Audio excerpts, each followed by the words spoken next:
Welcome back to the channel, everyone. With all the changes, with all the turmoil at Manchester United, we have to look forward to the Manchester derby at Old Trafford. And we know the history of this particular rivalry, we know the history of this match. But this time we have Michael Carrick in the dugout with his coaching staff against Pep Guardiola. And that in itself is a massive, if not the biggest challenge for Michael Carrick in his managerial coaching career, whichever you want to call it. And let's be honest, City are in the title race, as they have been for the past few seasons. And their players, their style of football, them as a squad, as a team, they are miles better than we are right now. And we certainly have not been doing good, not just off the pitch, but also on the pitch.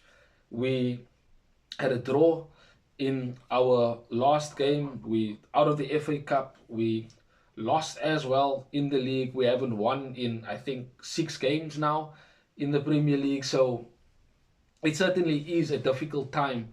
But with Manchester City, they basically will come with one goal, with one mentality in mind.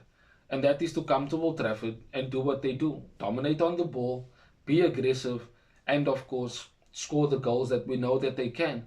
Because they suffocate you.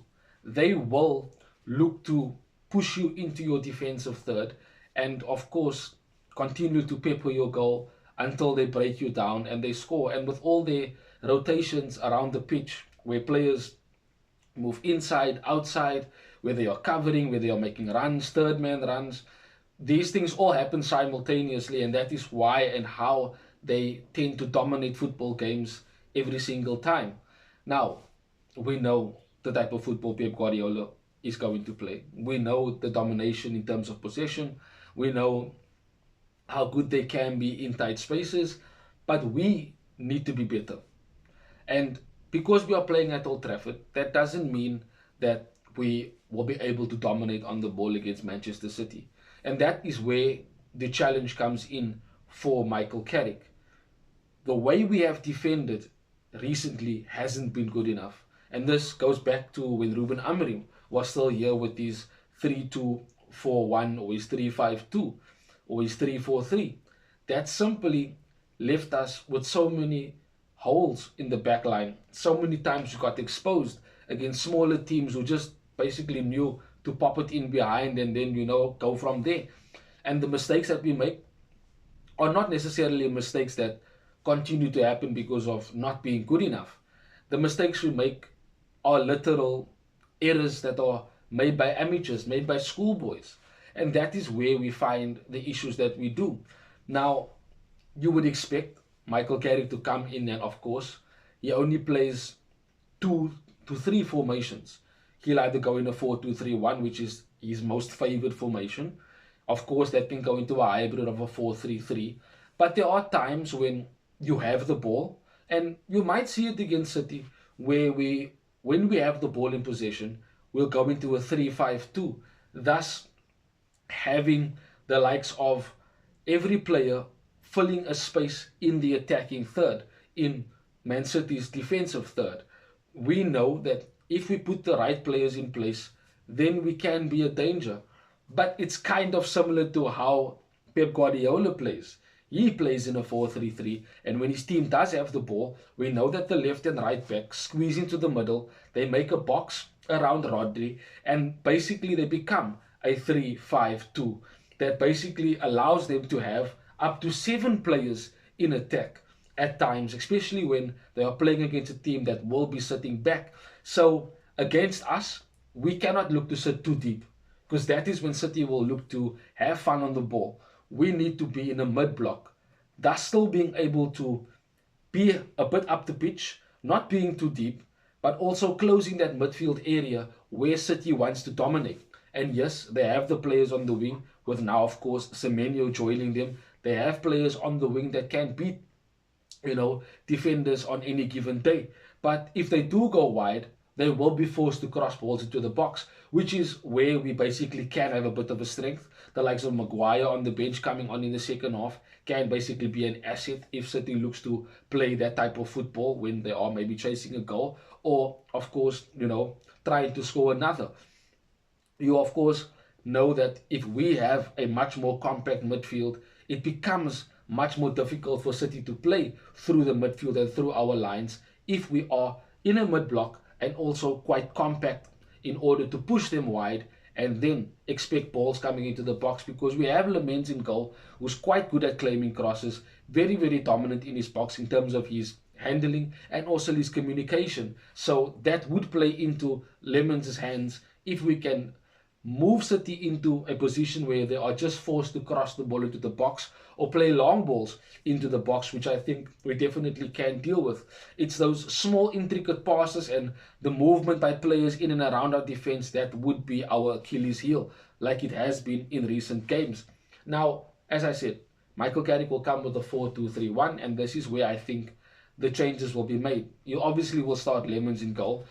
Mazraoui is in the final of the AFCON, but for now, Delo will of course start at right back. As much as I don't want him to, he's going to start there.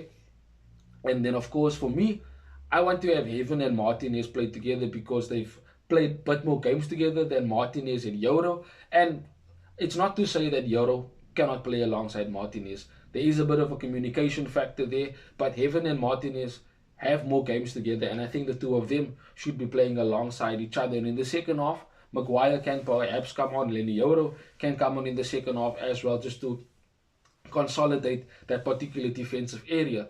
And as much as Dorgu plays well going forward for us, I think this game requires a Luke Shaw at left back for a bit of experience, for a bit of more defensive solidity, because Dorgu is more of an attacking minded left back, whereas Shaw can attack, has very good delivery into the box, but defensively we know we can rely on him, and of course he is quite strong and experienced in big games.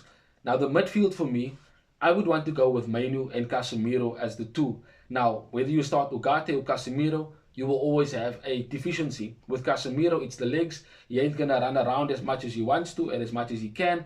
With Ugarte, he doesn't pass the ball as well enough. He doesn't receive it from the defense as well as you'd want him to, and he doesn't have the vision to play those balls that Casemiro can, because Casemiro can dictate and play balls from deep, unlike an Ugarte. So I'd go with Casemiro for those options, and of course Casemiro's attacking threat from set pieces, and of course his defensive ability to be very good when heading balls out, and of course reading a defensive situation for the team. And Mainu next to him does look to be the controller, does look to be the guy that receives the ball from defense and move us through the thirds, and of course is good going forward, so would move with Bruno in that particular midfield, and of course allow us to have an extra player in the attack. Now of course Cunha on the left hand side being our only winger, he's not necessarily an out and out winger, but can play on the left hand side and probably will start there again. Mbumo and Ahmad is back for this particular game. Whether they are fit to start remains to be seen, but for me, because they played and started in the AFCON, I do think that they are fit, they are ready to go. So you play Ahmad on the right hand side and you play Mbumo up front as a false nine, looking to drop deep, running behind, and of course allows us to have more pace on the counter attack when we do want to move forward, with Cunha, Ahmad and Mbumo, all three having that pace to running behind, break lines, and of course the likes of Bruno, Mainu, even Casemiro can play balls through to our forwards. And Martinez in defense, Aiden Evan has a bit of vision about him as well.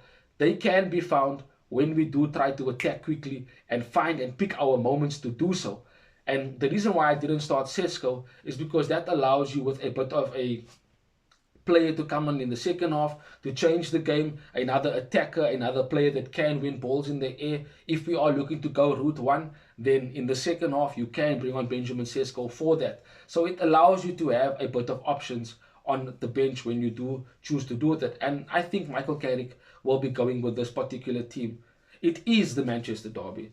It's a massive, massive game for Michael Carrick to start this interim tenure with. The next game is Arsenal. So in all honesty, it's kind of free hits. If we are expected to lose these two games, but there might just be a surprise.